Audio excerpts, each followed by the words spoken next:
r/AskReddit. Teachers, what was the worst parent/teacher interview you've ever had to sit through?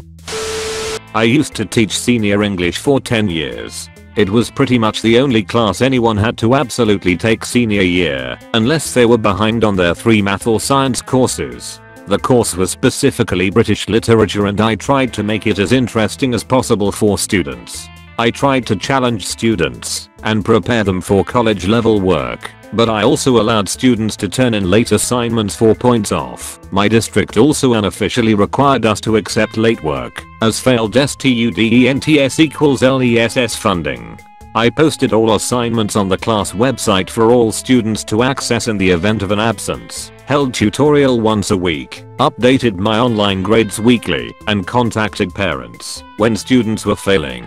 I did all of this because in the event a student fails, you have to provide supporting documentation that you tried to help them. Every year, I had 2 or 3 male students. I don't know why it was usually guys who wouldn't complete any assignments. These kids usually had overbearing mothers who would constantly harass me and find every excuse in the book to present some fault of mine to my principal as reasoning their son shouldn't be failing. These parents' usual excuse was that they didn't know their kid was failing, despite the access to online grades, my phone calls, letters home, etc. On one such occasion I was called into a meeting with a mother a month prior to graduation. Her son had failed first semester, and I was a bit surprised to see her because she had been fairly nonchalant in our previous phone calls, saying things like, "If he fails, that's on him." Well, this lady pulled out the big guns for this Hail Mary meeting. She first said I never called her and she didn't know her son was failing. I presented my documentation on our phone calls and quoted what she said, word for word. She then stated that I was too tough on students and wanted to fail her son. I reminded her that I hold weekly tutorial for students, post all assignments online, and give students time to work on assignments in class. Then, she bitched about not knowing her son failed first semester until it was too late because his report card was sent to the wrong address. My principal pulled up their information and read back the address. She commented, "Yeah, that's my sister's house." My principal asked her for her current address and she gave it.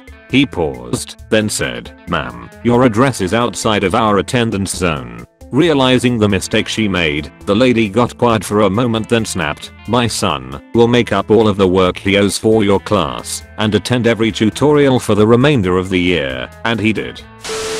I've shared this in another AskReddit, but it's a goodie. I was at my previous school when it opened 5 years ago. Long story short, when the school opened, we only had about 6 or so weeks to get our act together and, as a result, admitted some students we were not equipped to handle. I was a special education teacher at the time and had a young man on my caseload who had a dual diagnosis of autism and emotional disturbance. Technically not possible under IDEA, but the kid came from a notoriously shady district. The boy had previously attended an alternative placement where, from what inferred, he'd spent most of his time being placated on the computer. None of his social/emotional goals were being addressed, and his academics had clearly fallen by the wayside. Very quickly, his behaviors occupied so much of my time I could get not other responsibilities done. I think my personal favorite time was when he ripped the electrical outlet covers off the sockets, then threw them at the guidance counselor and I, while screaming that we were both fat bastards. Given that we'd only been open a short amount of time and our resources were extremely limited, to this day I still feel my coworkers and I did our best to help the child. However, his mother was a two-faced liar, and I got the impression she was into some shady shit. The kid was a piece of work, but I can't place too much blame on a 10-year-old when he was clearly a product of his environment. Flash forward 3-ish months. The boy was suspended for bringing a weapon, think it was a pocket knife, to school and we brought him and his mother in for a reinstatement meeting. We principal and I had also drafted papers requesting a re-evaluation, since it was pretty obvious his prior eval/IEP did not reflect his actual needs. Mom spent the whole meeting flipping the F out, saying down she was done with shit, tired of getting phone calls, etc. Meanwhile, the boy was kicking my shins under the conference table as I tried not to react. Keep in mind that this was in the front office during morning drop-off, so the entire school community is witnessing this tirade. Seriously, later that day, kids I'd never met before asked if I was okay. The mother is pounding the table, getting in the principal's and my face when, wham, out of nowhere, our school secretary comes out and basically body checks this woman.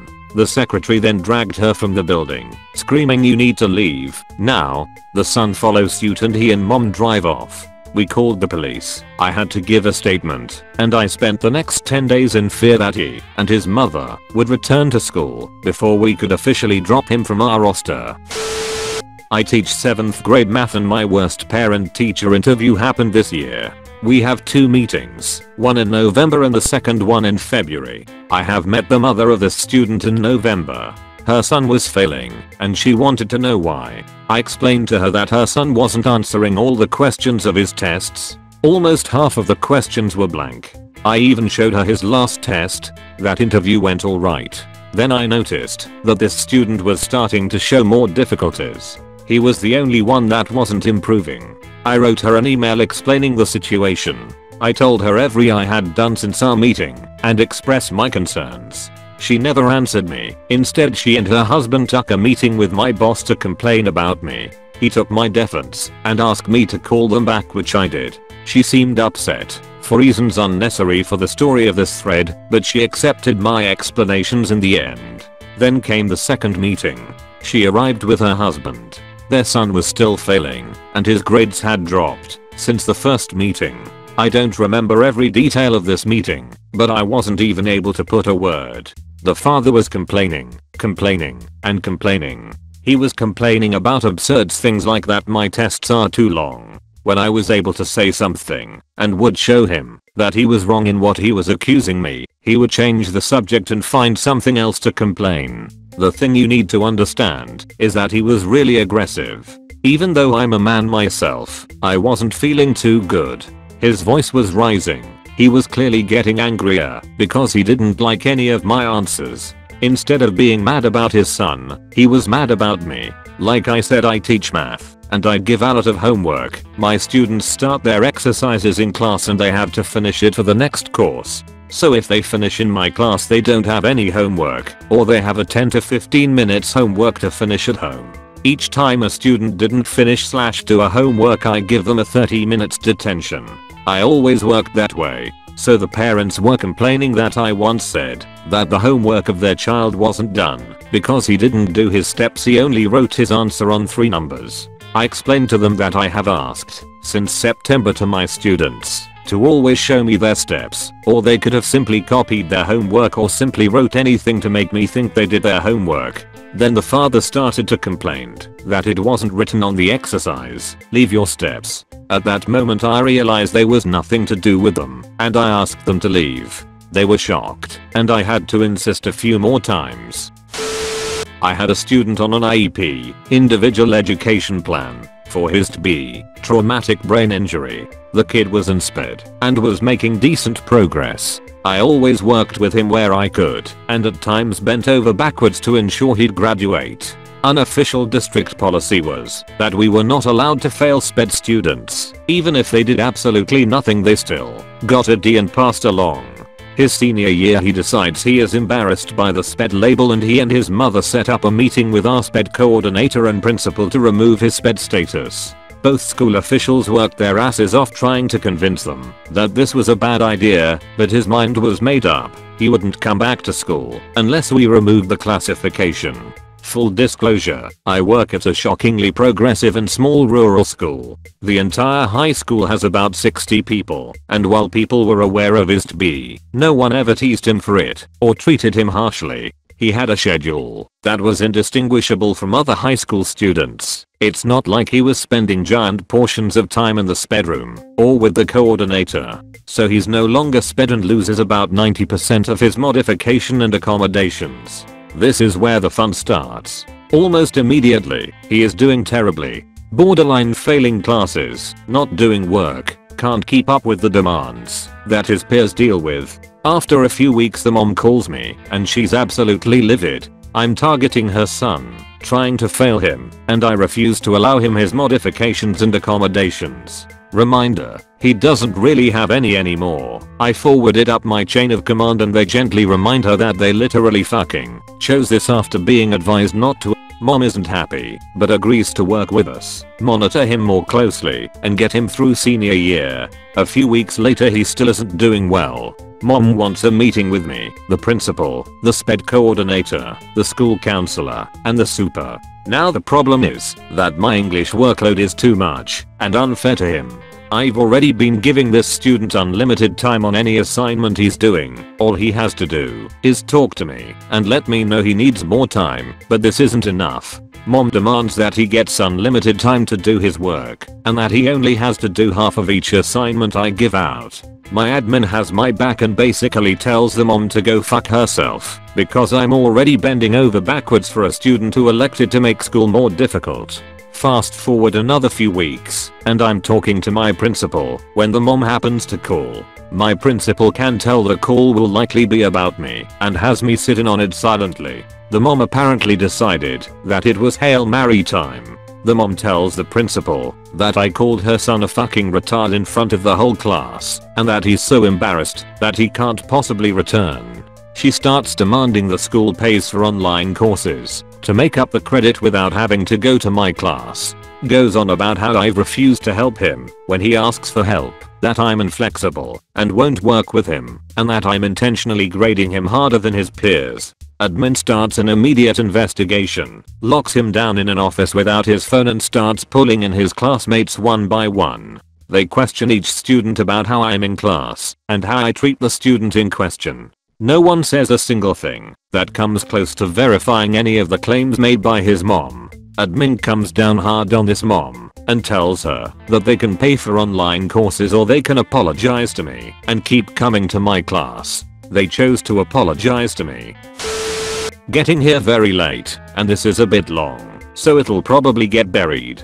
I'm no longer a teacher, but when I was, the worst parent/teacher conference I had was an unexpected one where a mother tried to browbeat me into writing a recommendation for her son to study abroad in the US. This was in Korea. I was the native English teacher at a public middle school, but I had the misfortune of my boss knowing I spoke Korean, so I got to deal with the parents directly, which is super uncommon.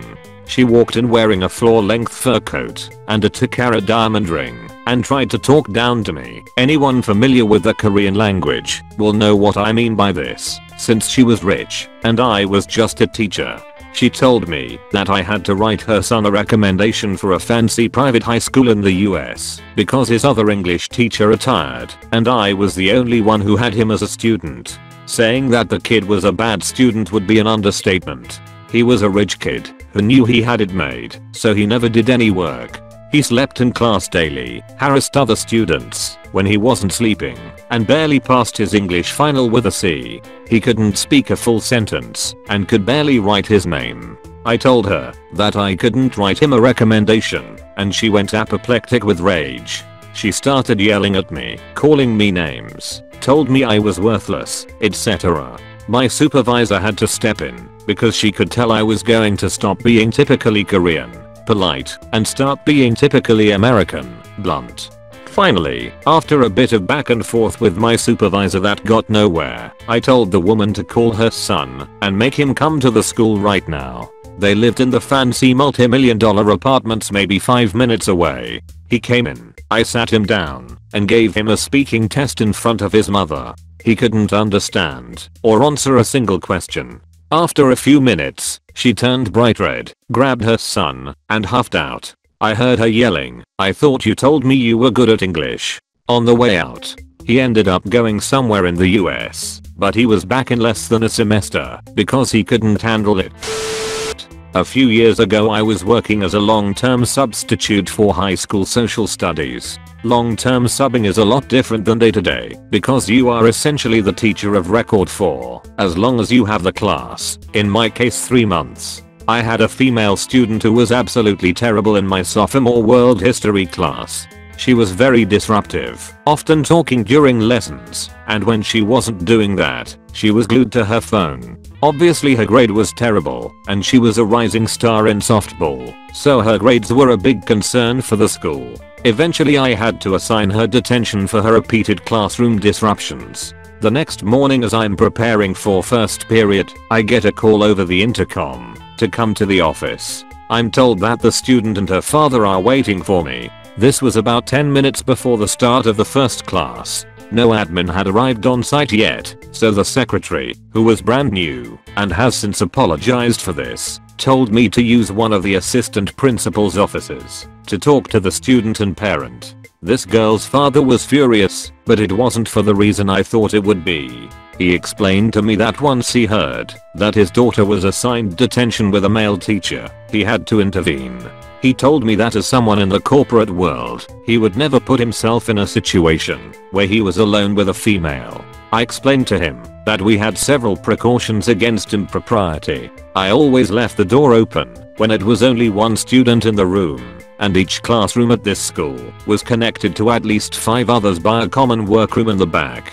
He would not hear of it and told me that if I did not figure out a solution, he would be coming back tomorrow and speaking to the principal. Ultimately, when I told this story to the other teachers, our oldest female teacher became pretty incredulous and volunteered to take the student and put her to work for her detention. If it had just been with me, all she would have had to do was sit quietly. This one still bothers me, even though it was a decade ago. I taught high school. The day before school started for the new year, the principal pulled me aside. I would be having a student in my class, she said, who had recently experienced trauma. All of the students' siblings had been murdered in their home by a family member who then killed himself. The girl got home minutes later, found the bodies, and had to call police. Parents were at work. I had read about it in our local paper a month earlier, and it was a shocking crime. Principal asks me to take it easy on her, which of course, I was absolutely going to do. I meet her the next day. She's very quiet, nearly silent. The semester moves on. She's absent quite a bit, but that's for the school to deal with, not me. And when she odes in classwork, it's all good. She's a B/C student. But she doesn't turn in work, misses quizzes, that kind of thing. Sometimes, she would simply get up and leave the room and I would get an email that she was in the office having a breakdown. The principal and I decide that her grade will be based on work she completed and turned in. Her parent never moved out of the house after the murders and in fact, left things the way they were, bloodstained, for months. Bad stuff is happening, and if I give this poor kid the grade she actually earned, it's an F not doing that. Report card goes out, and she has a solid C. Her parents request a conference with me. I had no idea what I was walking into, and if I could go back in time, I would warn myself. Here I am, thinking they want to discuss helping her, or whatever, but no. The dad barrels into my room yelling, says his daughter is an A student, and I'm punishing her, because I blame them for the murders. Mom is crying. They brought the kid with them, and she's basically catatonic. Dad starts punching my desk, screaming that I'm evil, and adding to his family's pain. Every time he hit my desk, papers would fall off, and the computer would rattle. I was terrified he was going to hit me next. The commotion alerts some staff still there. This was after school. I'm just sitting there, letting this guy scream at me. I was paralyzed. 10 minutes in, the vice principal shows up, having followed the sounds of screaming. Dad directs his rage to this guy, who handled it pretty well. Turns out, all the other teachers had given this girl an A. I had no idea and thought I was being fair. Dad honestly thought I was giving her a bad grade on purpose. They pulled her out of school and blamed me for doing so. Later, I heard she ran away. Always hoped she found peace. And always wished I could have explained that I liked their kid, felt horrible about their tragedy, and was not evil. I wonder if they still hate me. My first ever parent-teacher conference that was actually set up by my principal. My school does these things called Friday folders. Any important shit, like news about fundraisers and PTO newsletters, goes in this folder, to be signed and returned on Monday. I stuffed every folder myself every fucking Friday, because first graders are incapable of picking up papers and putting them in a folder without losing something. I mean, I have to teach them how to carry the folder so nothing falls out. Anyways, my principal comes to me and says, "What's the deal with Ella?" I say, she's fine I guess. Why? My principal tells me that Ella's mother has called her and complained that I'm not sending home papers in Ella's Friday folder that every other student is getting. Why Ella's mother couldn't fucking tell me this, but instead went over my head to my boss is beyond me. So Ella's mom, my principal, my mentor, and myself set up this meeting to discuss the missing Friday folder flyers. She tells me her complaint that her kid isn't getting important information in flyers that every other kid is getting. I assure her that I stuff every folder and I have no reason to skip her precious snowflakes folder, so I'm not sure where the papers are going, but perhaps they're falling out. In the future, if she feels like she's not getting them, she could just send me an email and I'll send another one home. Finally she says that she did find one flyer in another part of her kid's backpack and she wasn't sure how it got there. Now, after teaching Ella for a year and seeing her on the playground, I know that Ella is a very sneaky manipulative kid. So essentially this child was removing papers and fucking hiding them from her mother and her mother refused to acknowledge it, though it was very obvious to all of us in the meeting. I had this student who had a textbook case of dyslexia. He was so smart, able to use vocabulary correctly a couple grade levels ahead, was ahead in his understanding of time, and had an amazing understanding of space, but he had a really hard time with reading. I found out through some relatives, small town, that their family had a long history of dyslexia as well. So we called in the parents for an hour to allow testing. First conference, they never showed. Second conference, they never showed. Third conference, we had an aide stand out in the car drop-off line and remind mom about the conference. She said she would be there. She never showed. So special ed paid for me to have a sub for the day and did the same thing again. Reminded mom, but this time, continually called until mom and dad finally showed up. They were very angry from the get-go. Why do seem to think my son is stupid. They accused me of being a terrible teacher and any struggling their son had was my fault. Even his bad attendance rate was somehow my fault. I felt like I had a target on my back. We asked about family history and they denied anyone having it in their family. It couldn't be that. It's because I'm the worst teacher in the world. At the end, they finally signed the paperwork and let him get tested. The head of special ed for the district had me stick around after they left. Told me that I handled it so well. She was very impressed and admired me. She also said that it was one of the worst she'd ever experienced in her 20+ year career. He did all the tests, and I was right. Now it's time for a meeting where we go over the results and decide together what services he should get. They actually came to this one. Before we could even go over anything, mom said something about when his uncle, my brother-in-law, got diagnosed with dyslexia. The head of special ed started saying pretty loudly, "Did you catch that? Family history.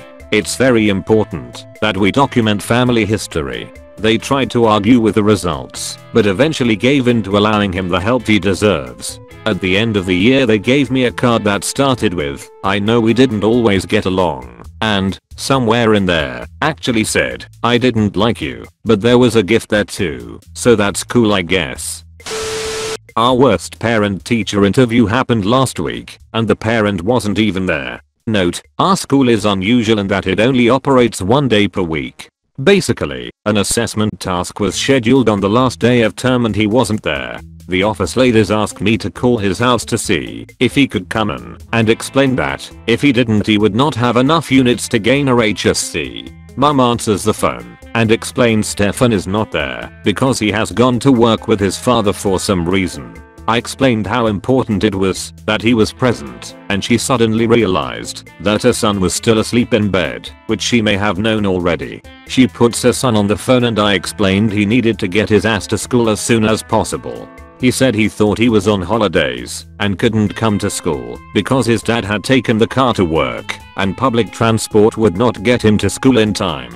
At that point I told him he needed to figure it out and said goodbye. Later I felt bad for the kid and called back, explaining that if he was feeling sick, he could get a medical certificate which would allow him to take the assessment task on the first day of the next term. He didn't get it until I spelled it out for him, but eventually agreed that yes, he was feeling sick and yes, he could get a doctor to write a medical certificate. I felt pretty good about myself for bending the rules for him until the first day of next term rolls around, and young Stefan is nowhere to be seen. Nor was he there next week, at which point we called him up again.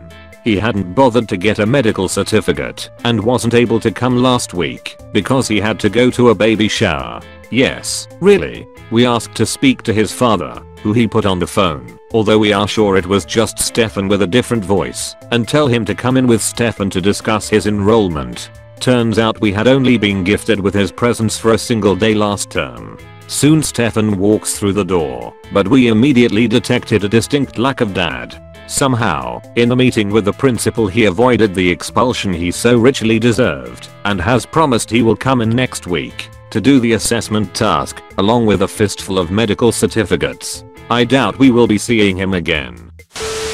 Thank you so much for watching. Please like and subscribe the channel.